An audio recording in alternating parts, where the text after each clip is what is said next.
If you're interested in learning to sew and you're about to buy a new sewing machine, but when you go looking at the sewing machines, there's all these different features, you have no idea what they are. I do have a free download that explains all these features. You can find it down in the description.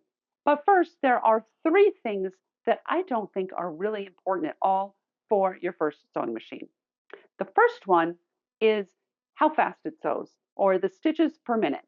Lots of sewing machines will advertise how many stitches per minute they sew, and you might think the more stitches per minute, the better.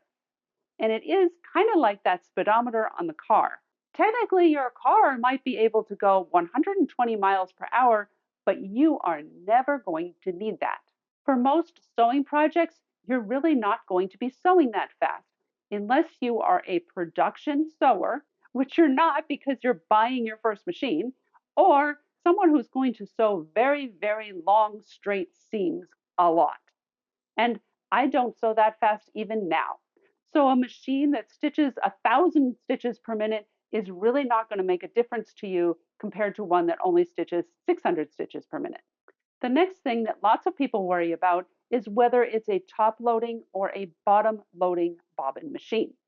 This is a bobbin, and in a bottom loading bobbin machine, you have to put this bobbin into a case like this, then open up something underneath the machine and insert that case into the machine, just like that. In a top loading bobbin machine, you just have to put the bobbin in like this and again thread it through something and replace that cover. Both machines work exactly the same way.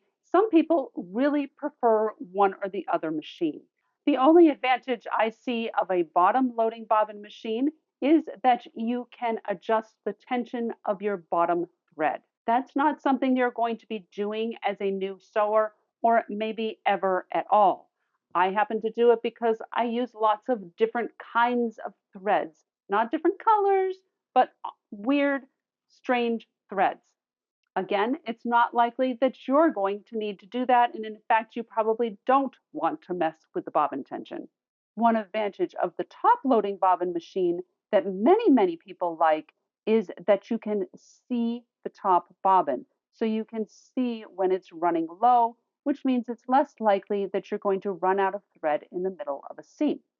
That really hasn't been a big issue for me, but I have grown accustomed to not having it. So again, if you think about it, whatever you buy doesn't matter. You're going to grow accustomed to it. One thing that many new sewers think about when they're buying a new machine is a touchscreen. Touchscreens on sewing machines came about because the machines got fancier and fancier, and there wasn't a way to put all the buttons and dials on the machine to control all those things that a machine can do. Your basic machine is unlikely to have so many bells and whistles that it needs a touchscreen. I don't personally have experience with a touchscreen. My machine is all mechanical. This is the machine I use all the time. You can see it has lots of stitches, has a buttonhole maker, and all it has is knobs. It's the same with this machine. I've heard many people complain about their touchscreens, about them not being visible or being hard to press those little sections of the screen to make things happen. So if you are considering a machine that happens to have a touchscreen, make sure you test that touchscreen out or at least read reviews about how well that touchscreen works. So those are three things you don't necessarily have to worry about. If you'd like to read more about other features, again, check out my free download down in the description. And I hope that all this helps.